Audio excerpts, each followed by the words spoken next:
Now, look, there's a warning with this video, all right?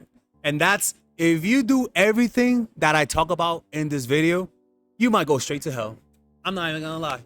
It could get really evil if you take this to its fullest extent. Why? Because this is, do you ever wonder why narcissists and psychopaths tend to attract a lot of partners? Why cold people, emotionally unavailable people, biatches, why they're so successful with men and why they have so many men that are not over them?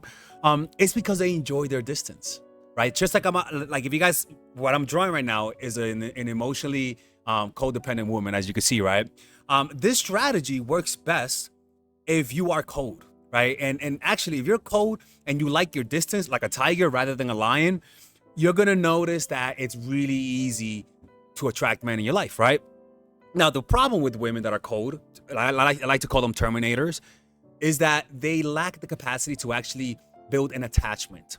They only know how to create that attachment, but they don't know how to maintain it because maybe as children, their parents never met their needs. They weren't fully there for them. They weren't intimate. They weren't told, I love you. And so it's really awkward for these people to express emotion. The issue, though, is that it attracts a lot of people, right?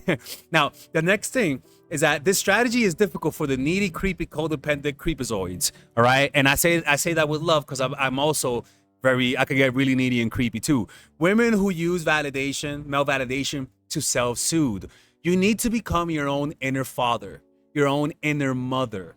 Give yourself the soothing you're seeking from men, and all of a sudden, absence will be natural, right? Because your incapacity to be absent is really because you feel if you're not fully there, if you don't show them attention all the time, they're gonna lose interest. In fact, listen to this thing that I wrote that talks deeper about this topic. Now, listen to this. You don't realize it, but the part of you that panics when he doesn't text is the same part of you that once panicked as a child when mom or dad didn't show up. If your caregivers were inconsistent, your nervous system learned early. If they're gone, I might be gone too. That's why you cling. It's not love, it's your nervous system chasing safety. Neurologically, absence activates the same circuitry as withdrawal. Facts. Dopamine dips, cortisol spikes, your brain starts scanning like it lost its drug. That's why you obsess, why you text too much, why silence feels like death. But here's the twist. The very thing you're terrified of, absence, is what makes you unforgettable. The brain runs on contrast. That's very important. Constant presence dulls desire. It flattens the dopamine curve. When you step back, his mind compensates by filling in the gap with fantasy. And fantasy always amplifies reality. That's why he'll choose you over the woman who's always around. She's predictable, all reality, no imagination. You, on the other hand, exist in both worlds.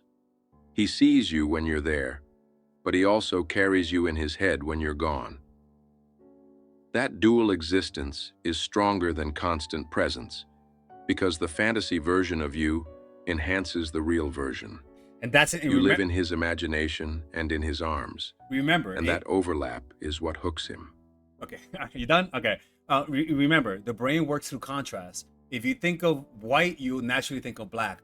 If you think of tall, you'll naturally think of short. If you see ugly, you'll think of beauty, right? If you're present, they'll think of you not being there. If you're not there, they'll think of you being there, right? That's why when our parents die, you start to imagine them being there because the brain works through contrast, right?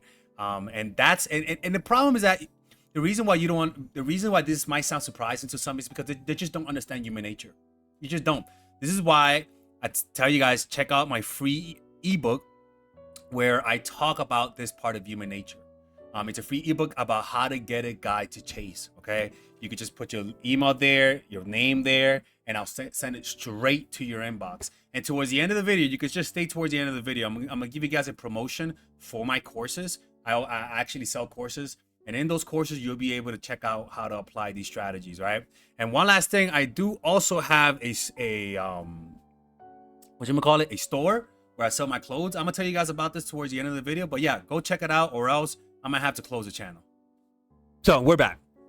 So another thing I want you guys to understand, okay, is that most men just want to fill the void. All right, let's remove this until we're back here. All right, no, all right, sorry about that. Most men just want to fill a void, and if you're not there, those same guys, if you're not there, they're gonna find another woman. Okay, so that's the thing. If absence will reveal to you whether or not you're dealing with this type of guy. We tell ourselves we're being absent to teach them a lesson, but it's only because they don't want us there. So then we are forced to tell ourselves a story to save our own egos. Your absence will have no effect on the man whose behavior was to ensure your absence. Some men, rather than break up with you, they do things that causes you to break up with them, right? Because they suck at confrontation.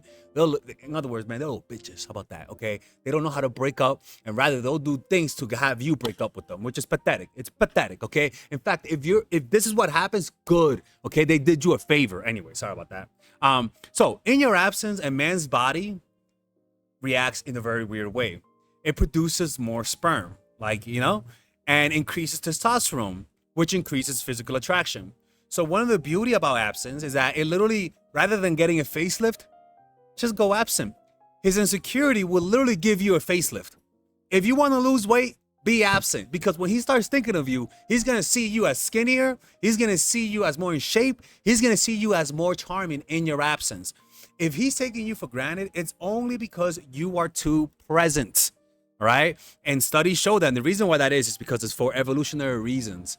That when you're absent, a man didn't know whether or not back then in ape days, right? Back then, guys didn't know whether or not they were dealing with prehistoric thoughts, right? They didn't know they were dealing with girls that are for the caves. So one of the ways that evolution fixed that was when a man doesn't see you for a while, his body literally produces more sperm. And as you can see, the male penis is shaped as like a shovel. So when it goes in, it takes out the old sperm, right? And puts in his, but then it puts it in with way more than usual. It's a way to ensure paternity certainty. Now, another thing is that spending time with you, this is actually really interesting. Spending time with you creates the love and affection emotions, right? Like it creates the building material of love. The problem is that in your absence is when they become aware of what has been happening in your presence. The issue is that if you don't create absence and you're building up those emotions, if you don't cash it in, they go to waste. You need to give them space. You can't be you can't be in front of them all the time being creepazoid and being there all the time because of your insecurity. You gotta let them breathe. It's like fire. If you want to create more fire, paradoxically, blow more air, allow oxygen to get in there. Why? Because absence is like sleep when you study. You might think that sleeping, you're wasting time. No, sleeping consolidates the memories. The same thing, your absence consolidates and ingrains and imprints your presence only in your absence. And men, and I think they realize they love you usually in the morning. You wake up, you had sleep, you had a dream, right?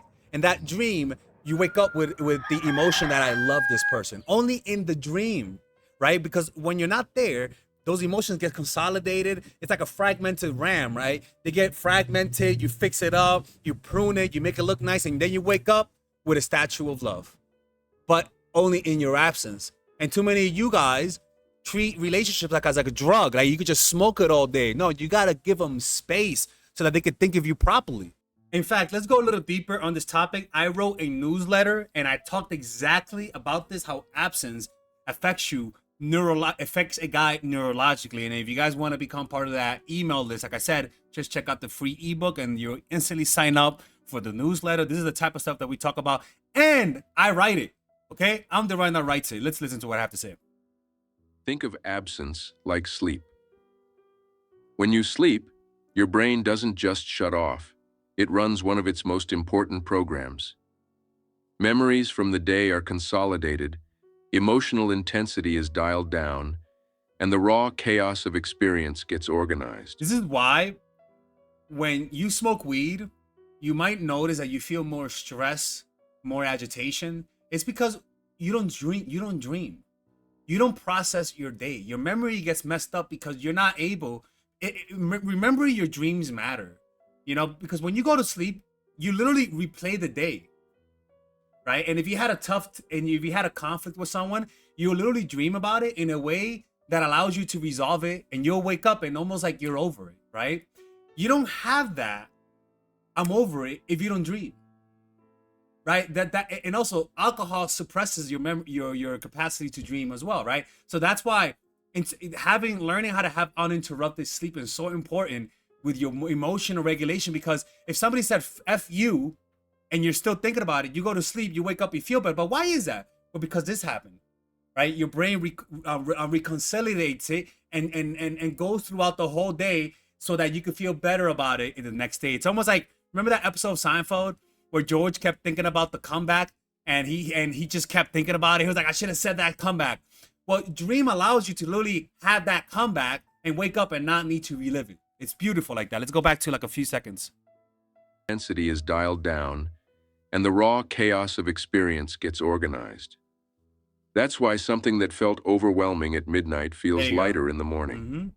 The hippocampus replays what happened, the prefrontal cortex integrates it, and the amygdala quiets down. Calm down, Bronx. Sleep is absence from the world, and that gap lets your brain process. It works harder. Absence in relationships works the same way. When you step away from someone, your brain is forced to metabolize the emotional high you got from being around them. Dopamine, which spikes when you're together, begins to normalize. Cortisol, which fuels craving and anxiety, gets a chance to reset. And in that reset period, your mind doesn't just delete them, it replays them. Just like dreams recycle fragments of your day, absence lets your imagination recycle fragments of the person. The more gaps you allow, the more his brain replays you, exaggerating and idealizing your image in the same way memory strengthens certain traces overnight. That's why constant presence kills desire. It never gives the brain space to encode, replay, and inflate. Without absence, there's no consolidation, just noise. But with absence, the nervous system has to bridge the gap. His mind stitches together memory, fantasy, and longing, and the result is that you become bigger in his head than you are in reality. The same way sleep enhances memory, absence enhances emotion. It burns you deeper into his circuitry. And the key is not, you don't need to be absent all the time. Honestly, you don't. But what I think matters is that every now and then you do that. You can't rely on fantasy, right? But remember, lack of fantasy is what causes people to lose interest. So you also have to find a middle ground. The problem is that when you're needy and creepy and you have emotions you can't control, this becomes impossible. What am I looking? I'm looking at you guys. This becomes impossible. That's why I tell you guys, check out the course Emotional Mastery, all right? Or go to one of these 10-day retreats. I'm the only coach in this universe that I know that does dating advice that recommends these retreats. Check out these meditation retreats. Go to Vipassana meditation. It's called dhamma.org. And there you'll be able to sign up for a free 10-day retreat. And they have this meditation all over the world. DHAMMA.org. Go check it out. Let's continue with the video. Oh, you can check out the course Emotional Mastery on the description down below. Your absence is what does the dirty work for you. You don't have to manipulate. You don't have to go straight to hell. They'll imagine that maybe you found somebody else. You don't have to tell them that you have a personal trainer named Tyrone. You don't have to do that. You know, all you got to do is just be there, allow him to get used to you, and then don't be there. Do some other thing. Hang out with your friends. Learn how to do a spinneroonie. And what's going to happen is that when he starts to think of you, he's thinking of you from a place of like absence. Oh man, I miss this person. But then when they think of you, they don't just think of you watching TV. They think you're having the best time. They think that you're watching the best TV show because of the fear of missing out, especially if they're insecure. So you don't have to manipulate. You don't have to lie. You don't have to go straight to hell. Just create absence. And they're going to start to imagine. The problem, though, is that sometimes toxic MRFers are going to think really negative things. Who you're banging, who you're with. And this is the beauty. Absence reveals a man's character. because his insecurities will always be in line with his character. If he's the manipulative, the jealous type, he's gonna think some crazy things. So it's important to create absence so that you can know the type of man that you're dealing with. Another thing is that if they lack respect for you, create absence. Why? It increases their respect for you. Robert Greene, let them know. Law 16. Use absence to increase respect and honor. Too much circulation makes the price go down. The more you are seen and heard from, the more common you appear. If you are already established in a group, temporary withdrawal from it will make you more talked about, even more admired. You must learn when to leave. Create value through scarcity. Exactly. Law 17. Shut up, Robert. That's enough. Keep other in suspense. Let's go with that one. In suspense. Cultivate an air of unpredictability.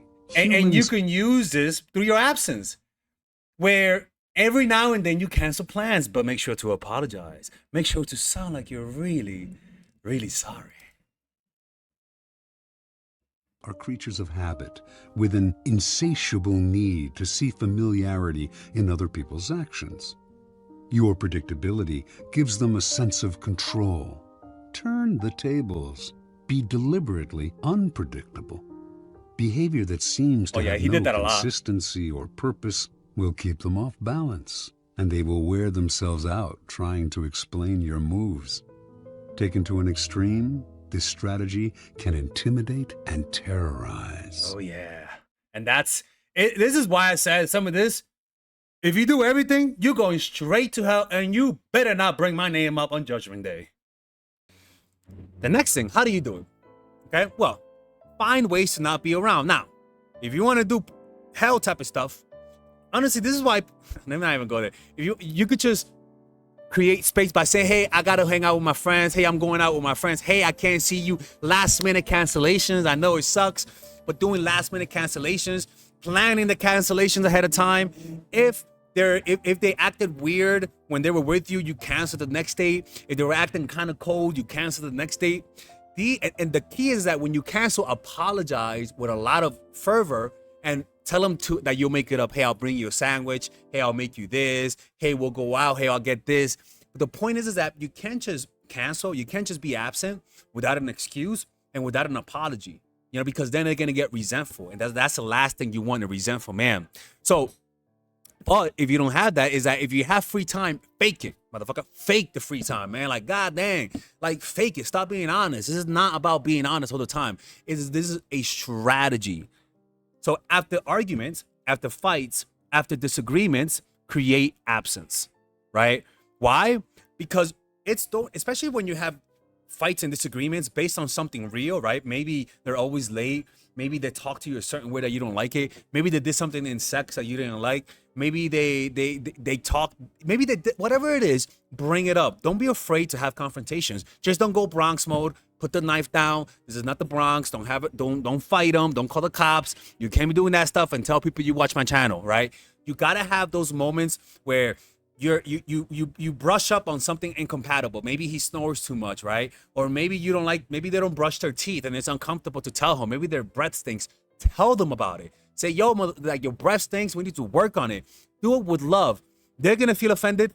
They will feel awkward. But then after that, create some space, a day or two. Make them feel like maybe you're gonna leave them because of that. Like, man, does my breath stink that bad? Create some distance, and then come back and say, hey, I'm so sorry. I didn't mean to do that. I got caught up with work, blah, blah, blah, blah. What happens is that their insecurity, because you criticize them on something real, is gonna say, damn, dude, like, shit, I guess my bad breath really made this girl leave. I can't believe it. She's not texting back. Boom, you come out of nowhere. Hey, Tyrone, I'm sorry. I didn't mean to do that. Now they feel secure, but now they're self-reflected. They were like, wait a minute.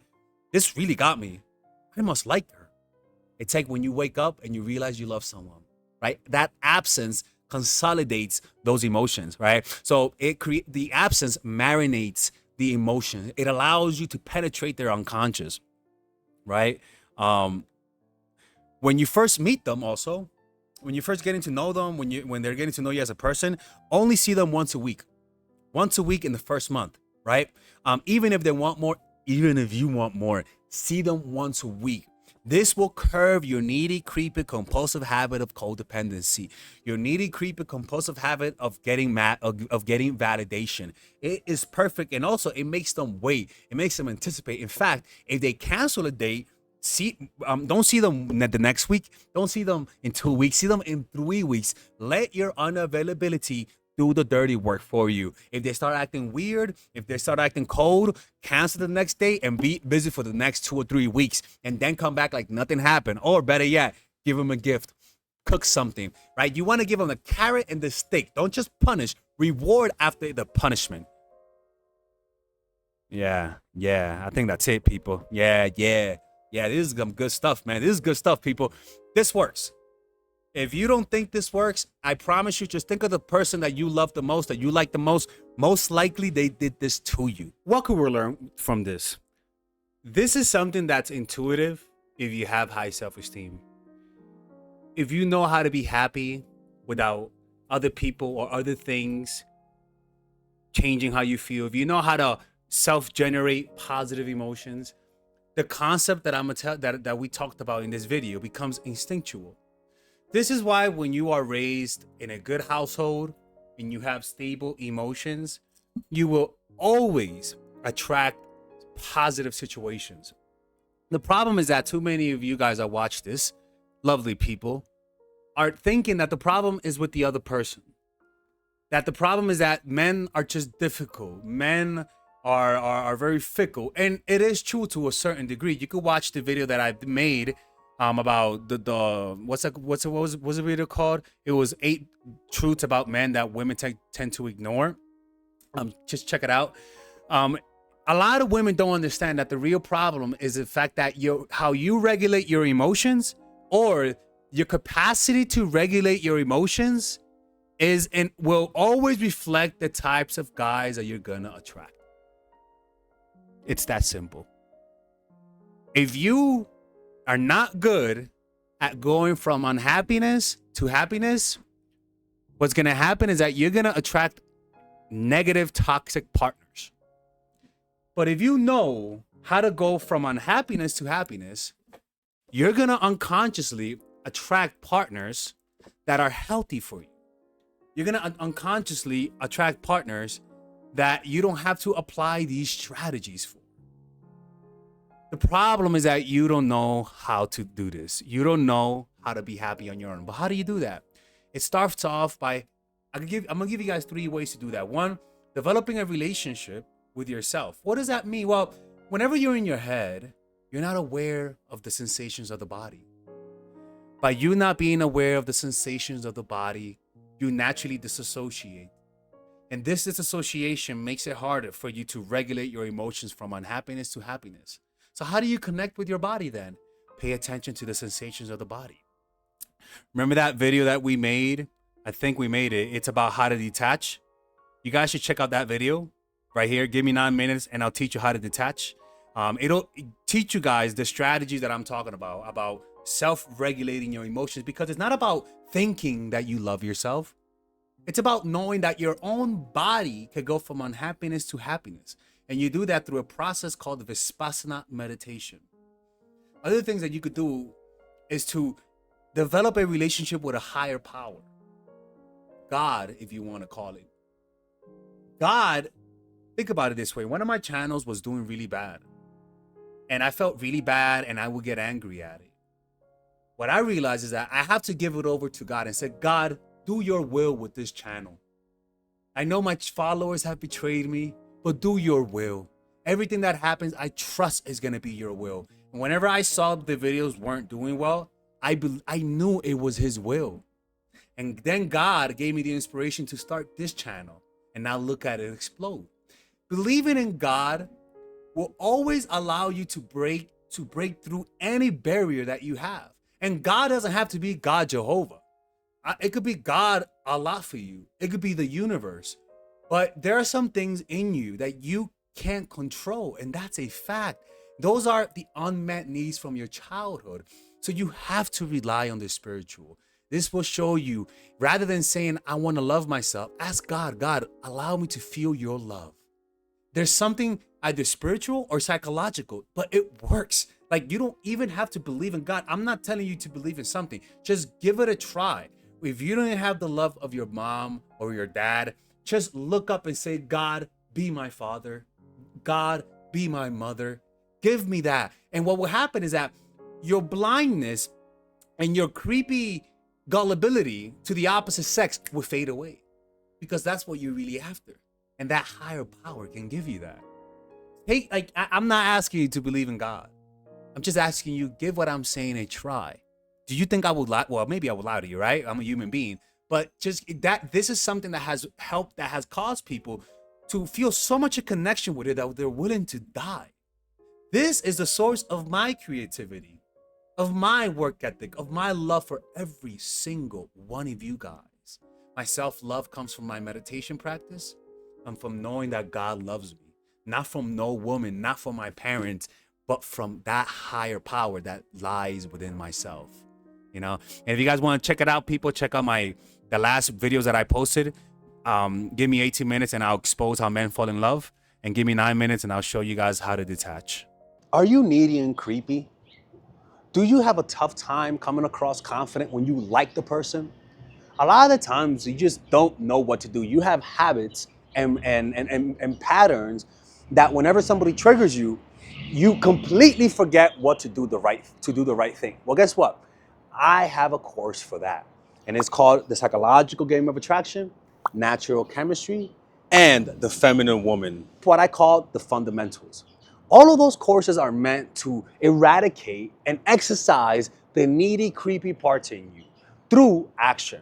Meaning, you do what the videos say, and without a shadow of a doubt, you actually get the results. You'll notice that men call you back more. Men will want more relationships with you. They're gonna be the ones that are needy and creepy. They're gonna be the ones that want something. They're gonna be the ones that are the aggressors in trying to get a relationship out of you. But the problem is that a lot of people just watch one or two videos and completely forget that there's actually a system. Don't just watch one or two videos. Get the system either by purchasing all of them and get a discount, or purchase them individually. Because a lot of the times just watching one video in isolation, you actually miss the big picture. You have to understand why it works. You have to understand what to do next. And a lot of times my videos just can't address that. A lot of people, you see by the testimonies right here, a lot of people have done what those videos say and they've gotten results. Like the other day, I was in Mexico and they were like, hey, Alexis. And I'm like, hey, oh my God, your videos are so great. And I'm like, and she was like, look at my kid. I'm like, what you talk about your kid? That's not my kid. She's like, no. Because of him, because of your videos, he's here. And I'm like, okay, all right, that's a thing. But I get that a lot. And ironically, that woman watches all of my videos, right?